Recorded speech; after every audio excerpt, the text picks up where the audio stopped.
Okay. So it's nice to see you guys tonight.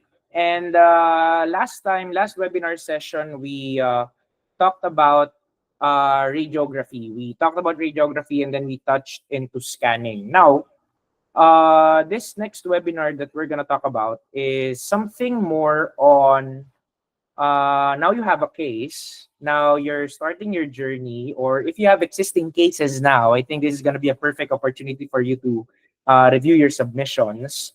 We're going to talk about something that's fun and something that's rarely get touched upon. So this is what we call our treatment planning review session. And title is From Plan to Predictability.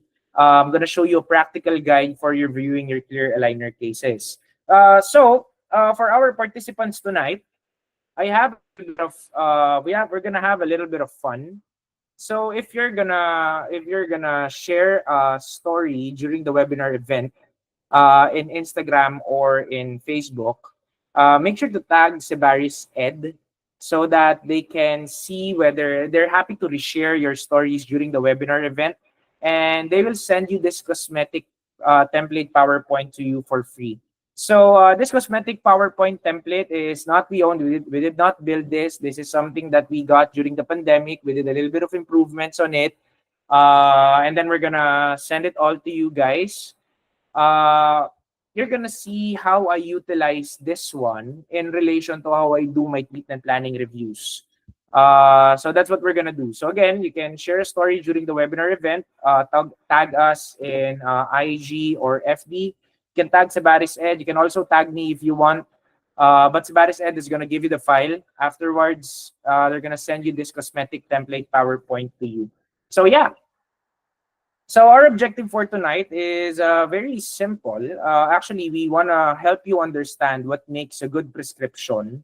We want to help you recognize key factors affecting treatment predictability.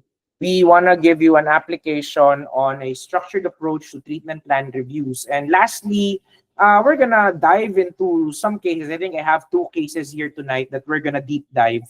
And let's see how it works, okay?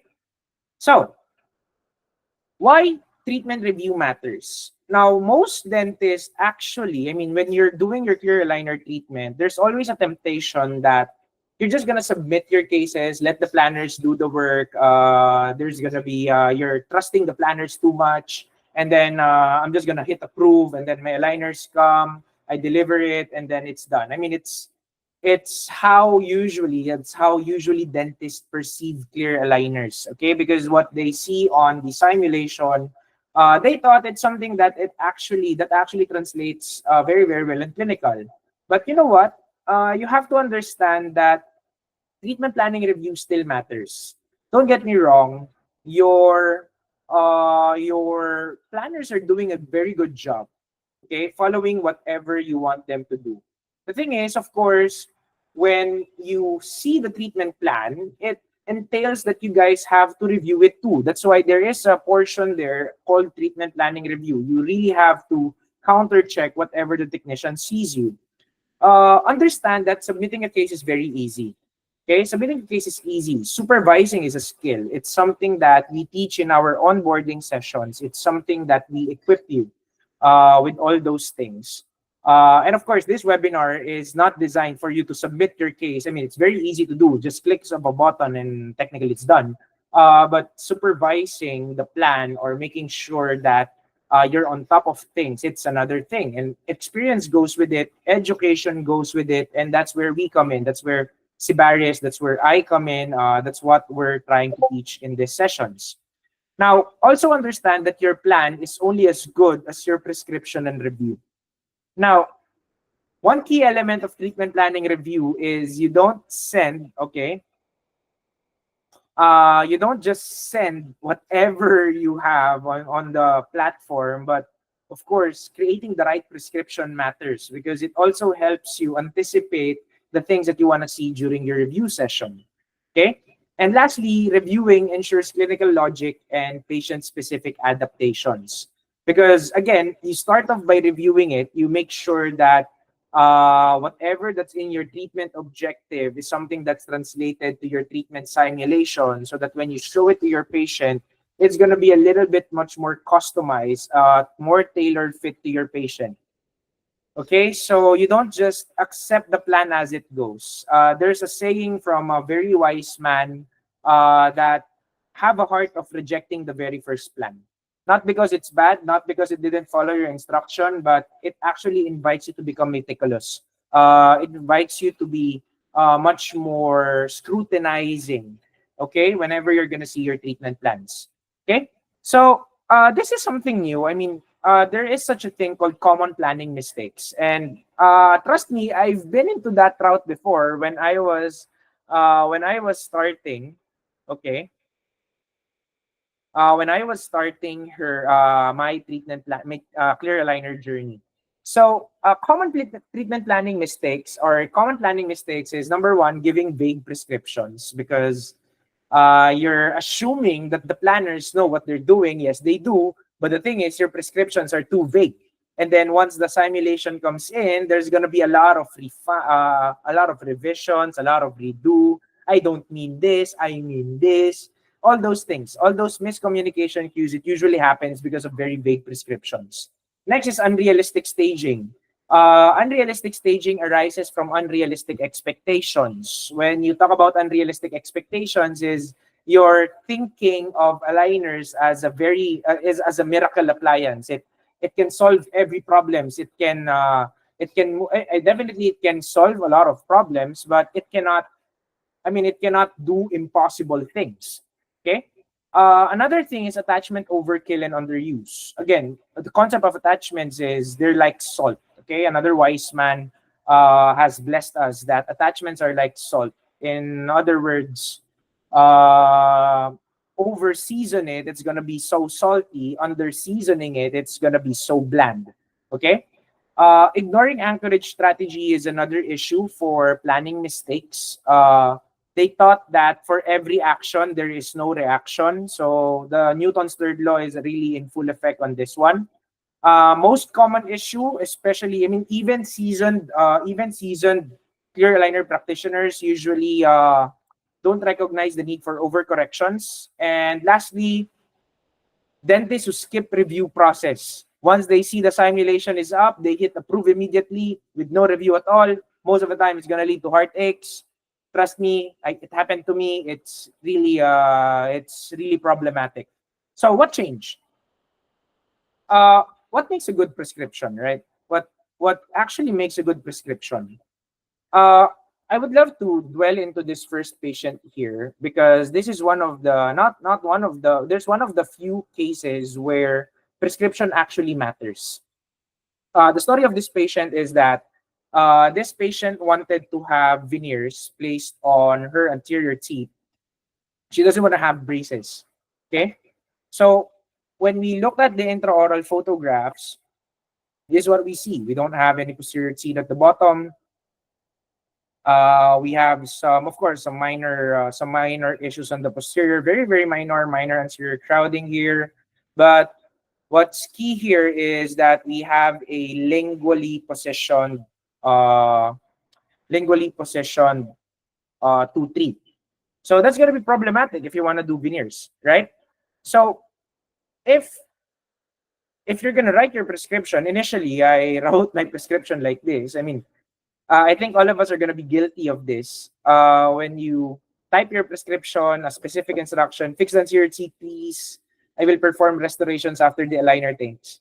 Uh, if you're going to write this prescription to your standards, maybe it's fair enough. But again, what you're trying to write on your prescription is you're trying to communicate with your planners. The goal is that the simulation that your planner is going to produce should be as very close as possible to the objectives that you're trying to envision. Okay. Most doctors are really tempted to just submit a case, let the planners do it, and then once they see, that's where they're gonna give all the modifications. I mean, guys, it's okay, but the thing is, you're wasting time. Okay, you're wasting time, you're wasting resources, and it's gonna cause a lot of issues for you because it's gonna be difficult for you to track. Okay, so the premise is always this: you want to start off with a very clear diagnosis of the problem. so that you can create clear treatment objectives and plan. And lastly, it should allow you to create a very clear prescription. So the concept is something like this. This is a car from this is a car, that's usual car, this usual vehicle, and this is coming. This is Tesla. And Time Magazine have published in 2024 that out of 100 accidents, 20% are accident. 20% of Tesla-related accidents are not caused by the car itself. It's actually caused by the driver. So my point here is this. I mean, you have AI, you have your treatment plans, you have your simulations. Okay, these simulations are gonna give you the overview from start to finish. Think of it as if it's Waze. It's gonna give you all the direction from start to finish. But for your Waze to be also as equally effective, the driver also has to know whether what Waze is doing is logical or not. And same thing for Tesla. I mean, Southeast Asia is the worst possible venue for a self-drive. Okay. I love to joke about this during our sessions in the class where the worst combination of drivers are Filipino drivers and Malaysian motorcycle riders, because the thing is, Malaysian motorcycle riders trust that Malaysian drivers are following the traffic rules. The problem is if you're gonna have a Malaysian motorcycle rider with a Filipino driver, where Filipino drivers turn first and then they signal. So it's gonna be so chaotic. So again, make sure that whenever you're gonna do your treatment plannings, make sure that you're on top of things. Make sure that you're still the dentist who sees everything on that part. And it all starts with diagnosis. Now, on our onboarding sessions, this is something that we also emphasize on, and this is something that I would really love to share, that when you look at your movements, even if it looks possible on your simulation, always bear in mind that we have predictability thresholds. Having that said, knowing that aligners are pushing, distalization is practically the most predictable movement in your aligner treatment, and the least predictable is your extrusion. Okay, so if you're on your clear aligner treatment, you're intentionally extruding teeth, of course, expect that it's not gonna work 100%. It's gonna work, but not 100%. Okay? The reason being is there is this case categorization that we also use whenever you're trying to evaluate your cases. The thing here is that the higher the category, the lower your predictability. Okay? And the lower the predictability, the more need for auxiliaries to somewhat control or manage or increase slightly the predictability. Now, the moment you use a lot of auxiliaries, you have to anticipate that you need to troubleshoot and refine. That is why for those who have been doing clear aligners, and if you're doing moderate or advanced cases, it's very common for you to submit for a comparison scan. It's very common for you to submit mid-course refinements, okay, or maybe on the 10th or the 15th or 25th step. It's very common for you. Why? Because placing auxiliaries is something that your aligners cannot predict. It's how the force vectors and tissue reaction on the patient's body that's going to dictate how the teeth is going to go or how the tissue reaction is going to go. And that's the reason why we follow the rule of 5 whenever we're going to look at our aligner treatments. Okay? So what makes a good prescription, by the way?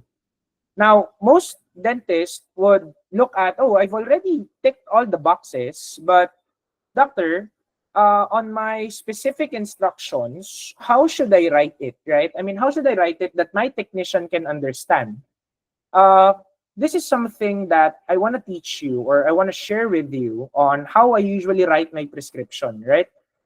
It doesn't need to be someone who knows clear aligners very well, but it actually tells us that when we're creating a good prescription, it has to be smart. It has to be straightforward. It has to be measurable if applicable. It has to be attainable. Attainable in a sense that you're understanding the limitations of what you can do. Meaning, if you're familiar with the Dunning-Kruger effect, there are things that you're still open to know, okay? and there are things that you're quite limited to do. So attainable in a sense that what can you do at this moment, or what can you do and what can you do and learn from it. I mean, it's more of a skill check, it's more of a self-assessment. Okay, R is realistic, meaning you're looking at predictability. Okay, so knowing that you've seen the table earlier, whenever you're gonna write your prescription, just have a look at that. Just have a look at that table and the chart from earlier, and then see whether the movements that you want to do is predictable or not. And lastly, time bound. Is there any time constraints? Are you looking at solving this problem for X amount of time? Because what happens here is, if you're gonna write your prescription following this not this format, but following this guide, it helps you communicate to your technicians better. It helps you let the technicians know how to set the expectations. Because don't get me wrong, your technicians wants to fix your problems as best as they can. But again, if what you're expecting is something different, it has to be expressed properly in a form of prescription. And there's no other place for you to write this than on your submission. Okay? So let's go back on to this case here. Again, if I want to write this prescription in a more straightforward way, what I would do is, my goal is to perform veneers on the upper anterior 3 to 3, right? This is something that we've talked about in the history of this patient. My main issue is that 2-3 is lingually positioned, and I aim for general anterior alignment and general leveling. Now, most of the time, guys, trust me, this alone is quite enough for your technicians to understand what's going on. But let me make it much more potent for you. Let's go with something that's measurable. Now, this is where the cosmetic template becomes handy. Now, if you have these cases where you're planning to perform cosmetic restorations, that PowerPoint template, even if you don't know 3D designs, I think all of us know PowerPoint. All you have to do is just use that PowerPoint template. Okay, guys, don't forget to share this webinar on your IG stories. Tag SEBARIS Ed. You can tag me as well if you want to. And then they're going to send you the copy of this PPT format. And what you can do with that PPT is you can help simulate whatever you want to do with your this patient. It helps you communicate with the patient on what a potential smile design could be. And at the same time, it helps you tell the technician on what you're trying to perceive. Okay? So with this one, in a measurable perspective, my prescription now is going to expand into this way. I have a peg-shaped lateral that needs restoration after. Please recreate my space using my picture or smile design as a reference. And then on the chat box, what you're going to do, or in the additional photos of your submission, you can send this picture. You can send this picture to your technicians so that they can help visualize. Okay. Now, if you have a smile design already done by someone else, much better. You can send the STL of the restoration, and your technicians are more than happy to incorporate it into your treatment plan. I'm going to show you in a short while.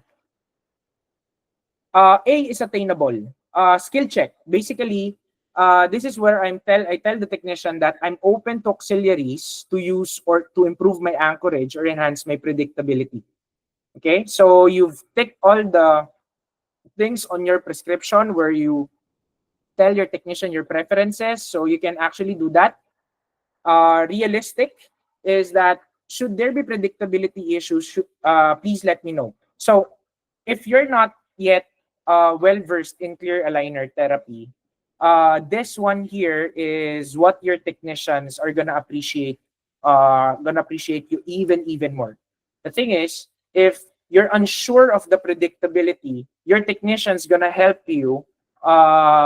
Is gonna inform you on the things that are also predictable. The thing here is, we're teaching you to also be accountable with the technician, because again, there is always a premise between this dentist that the technician knows their part, and the technician has a premise that the dentist knows what they're doing.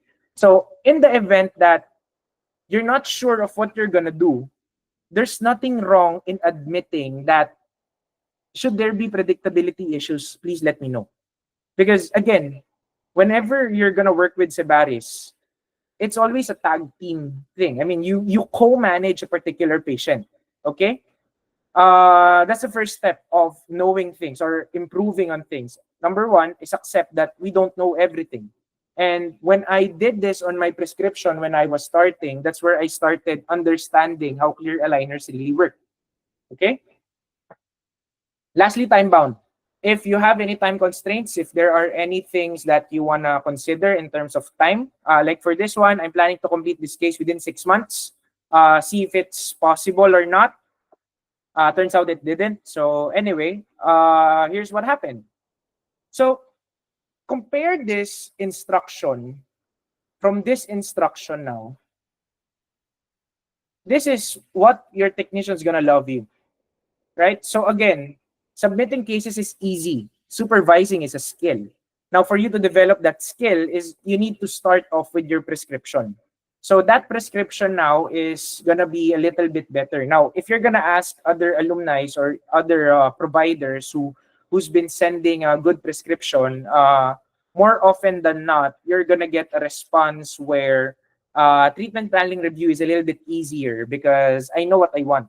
Okay, it's not that I submit a case and then I just let the simulation happen and then that tells me whether I want it or not. So that's actually a very, very bad practice. It's gonna waste a lot of your time.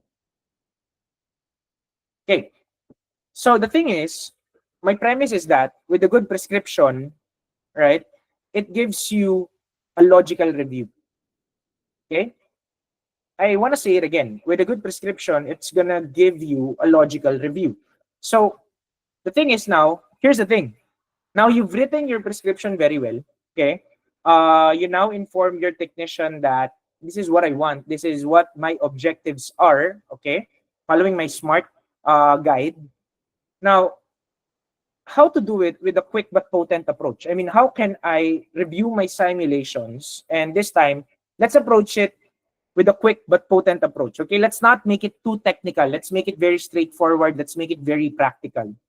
Now, the reference for our simulation review is actually boiling down to your basic principles that aligners are pushing teeth. You can program multiple movements. You need anchorage. You need space for your teeth to move. And you have to consider programming and overcorrection. Now, these are the 5 basic principles that whenever you're going to start with clear aligners, this should something that is on the top of your head whenever you're going to evaluate or look at aligner treatments.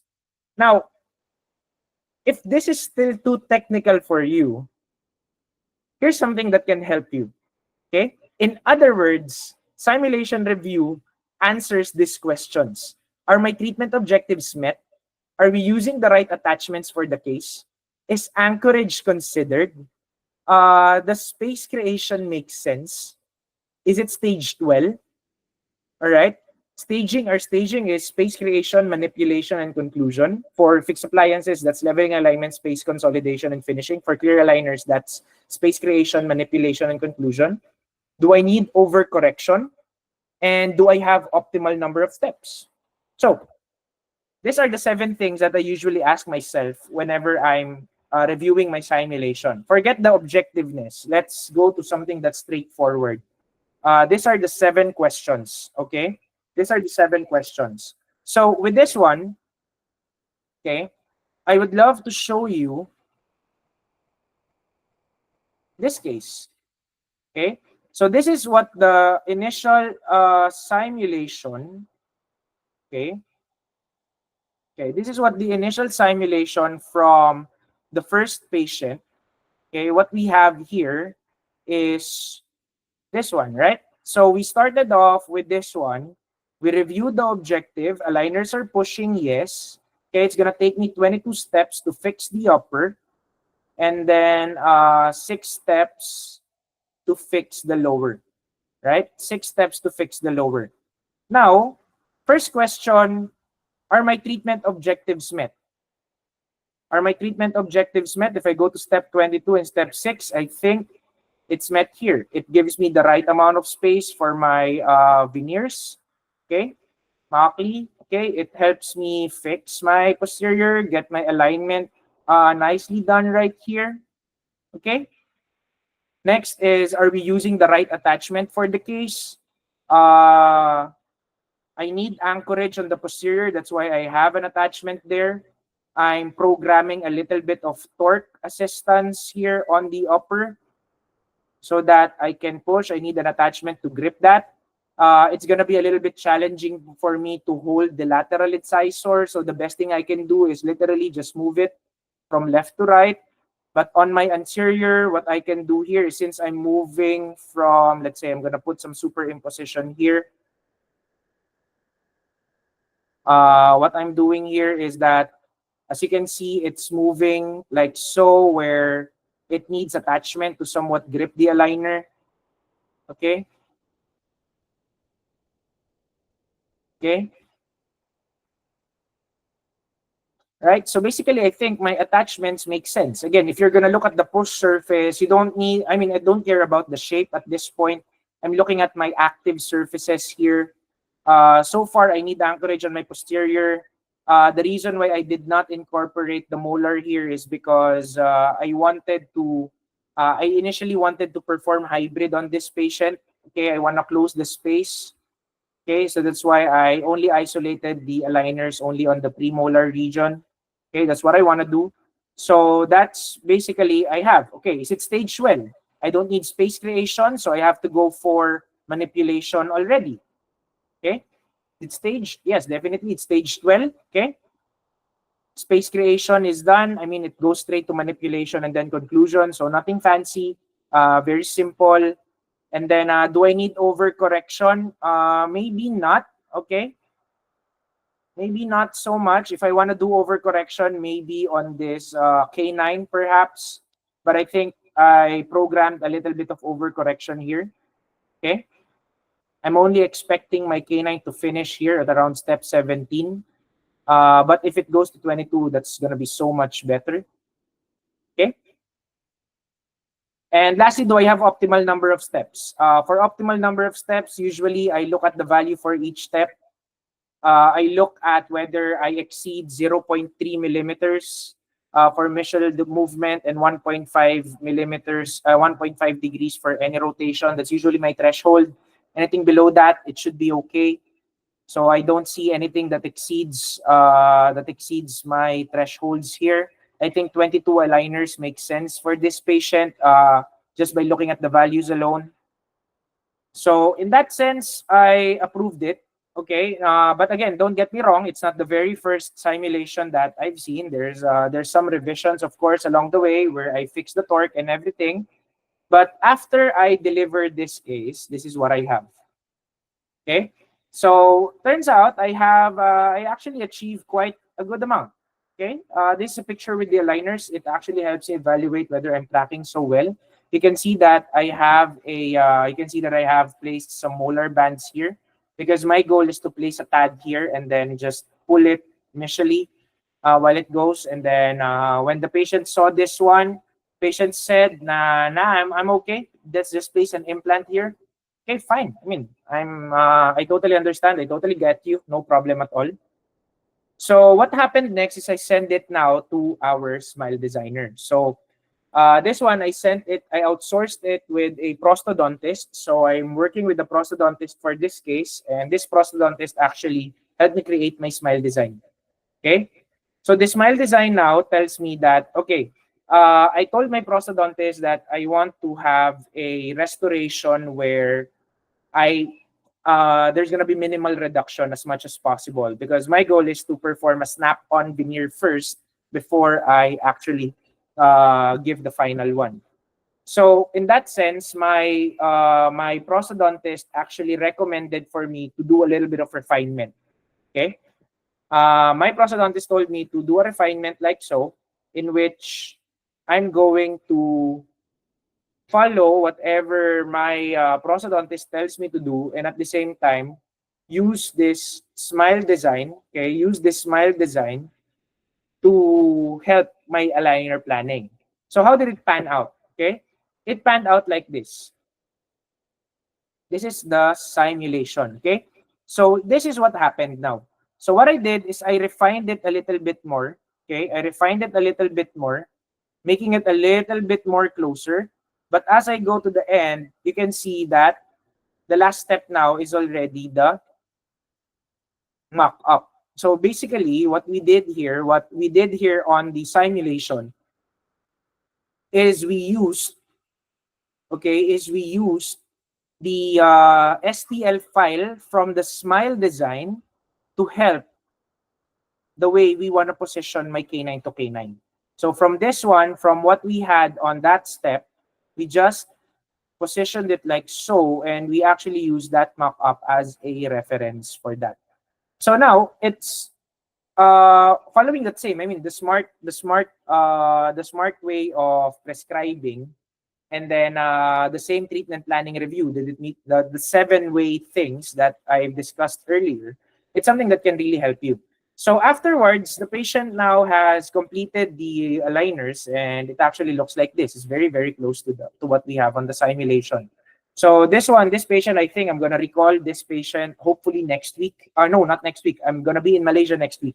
So the week after, I'm gonna have this patient go back because we're gonna try in now the snap-on veneers on this patient. Now this patient's gonna go for an implant workup, and then from there, we're gonna call it a day.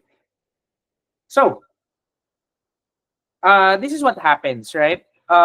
Did I experience problems along the way? Definitely, yes, I did. I did some experience. In the middle, maybe on step 10, I did encounter a little bit of off tracking, but I do understand because it lacked a little bit of overcorrection. So I performed a little bit of overcorrection during the course, and then from there now I positioned my teeth a little bit better than before. Now it's actually ready for prosthetic restoration. Isn't it fun? Right? It's fun, right? Okay. So let's look at this patient now. Now, I want to close our night with this case. This patient is an orthodontic relapse case. Now, this is what happened inside the patient's mouth. Okay. And if we're going to write an instruction, okay, so this is what happens inside the patient mouth. Patient actually undergone extraction already. So technically, this is a relapse case. Okay, patient lost the retainer, and then everything goes to this. Okay, and then from there, we took the radiographs. Okay, the reason why we want to take a radiograph is we want to evaluate the lateral ceph.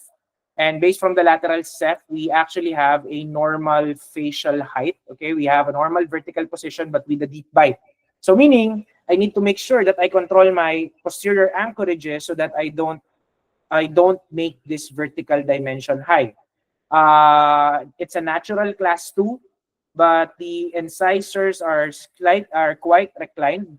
Okay, are quite reclined, and my lower anteriors are a little bit in the normal position. So basically, our goal here is to perform the classic deep bite management here. But the thing is, we want to create space. Okay, we want to create space. Now, the space here is, in terms of logic, for me, my bias here is I don't want to perform IPR. Because if I'm going to perform IPR, it's going to be a quicker way. I mean, it's okay if I'm going to perform IPR. But the thing is, there used to be a premolar here. So meaning there used to be a space. So meaning I can just regain the space a little bit through transverse development. Okay. Okay, some proclination. All right. So on the upper, since it's reclined, what I can do is I can procline and then intrude and then retract if there's any space. So that's technically one of the main objectives that we're gonna do. Okay, and as you can see here, there's a little bit of asymmetry. So this asymmetry is not caused by dental. As you can see, this is actually midline on, but it's actually caused by premature contacts here on the left side. Okay, look at this position of the 7, the lingual cusp hitting the buccal cusp of the lower 7 here, causing this lower midline to shift to the right. So our goal here is to develop the arch, expand it a little bit, expand on the lower. We have a lot of bone here that we can utilize. And then from there, we can actually manipulate the teeth by performing deep bite management, procline, intrude, and then retract. And then from there, we might need to perform a little bit of overcorrection. Okay.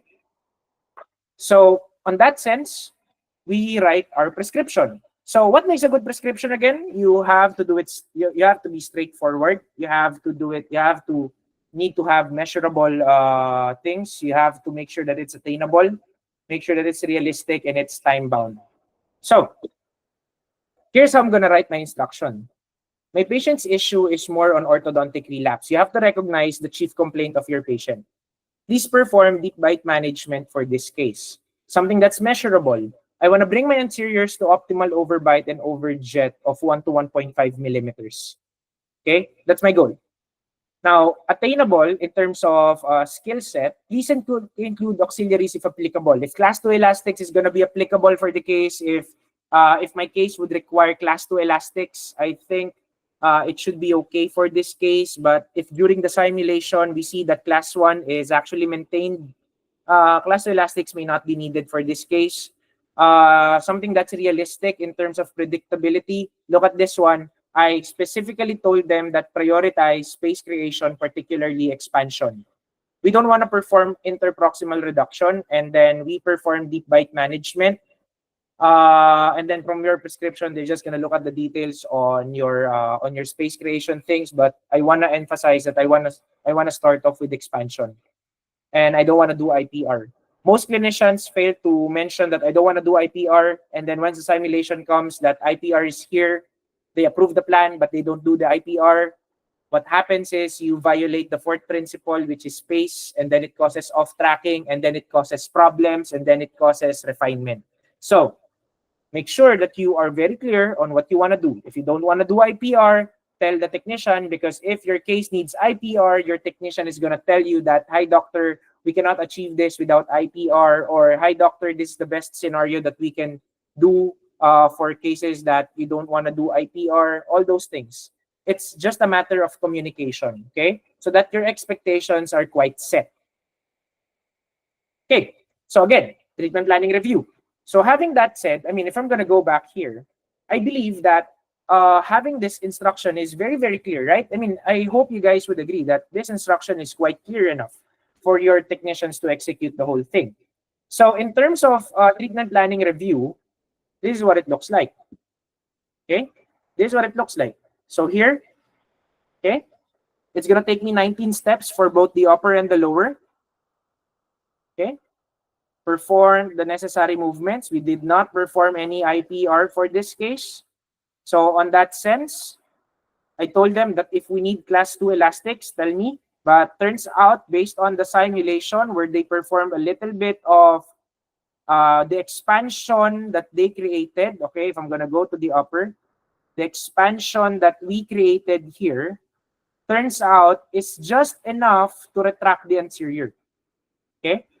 Now, if you're going to look at what happens here on my deep bite staging, you're going to see that it's actually going to procline, intrude, and then retract. Look at this one. It's going to be proclining and intruding and then retracting. You can see that here, okay? Proclining, intruding, and then retracting. So this is basically what the plan looks like. Now, plan looks okay, right? But one thing I missed during this treatment planning review session is I did not look at occlusion. One thing that you should try, I mean, one thing that you should achieve whenever you're gonna go for clear aligner finishes, okay, is to make sure that on the very last step, you still get that optimal overbite and overjet. Something that I did not look for, something that I did not look at during my treatment planning reviews. I forgot to look at this. I look at this one is optimal, but what happened was I did not recognize that there is an anterior contact going on here. Now, this anterior contact is something that's gonna haunt me. Okay, maybe I'm gonna get a good tracking intra-arch, but as you can see later on the inter-arch, you're gonna see that there's gonna be a problem. So let's go back. So here, this is what happened after 19 steps. Okay, after 19 steps, we actually managed to get a very nice smile. And after 19 steps, this is what we have. Midline is finally on, okay? We actually achieved the right expansion that we need, the correct deep bite management that we're after. But look at this one. We have a posterior open bite. This posterior open bite is caused by this anterior interference, because for the very reason that we did not recognize that on treatment planning review. So what happened here is that we asked the patient if the patient wants to do refinement, but the patient doesn't want anymore.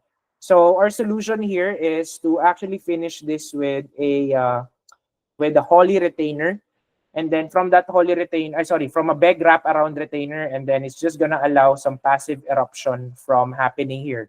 Now, if you're gonna be a little bit crude about this, what you can do is you can place buttons here, place some elastics, and then just make it tight. It should be fine. Okay. So yeah, so that's how we actually managed to finish this case. So yeah, so that's what happens on your treatment planning review, right? And treatment planning review starts with your prescription. And then during the treatment planning review cases, you just ask yourself these 7 questions. Now, I'm not asking you to memorize all these things. What I'm trying to tell you guys is you have to recognize this by heart, because these are going to be your ingredients for you to get a very meaningful, a very logical simulation reviews. Because guys, the thing with clear aligners is it's never the appliance. It's always on the treatment plan. The appliance is that it's just plastic. What you're gonna do with the plastic is just let the patient change it. What is the X factor is treatment planning. Okay? So we really want to invest on those aspects in clear aligner.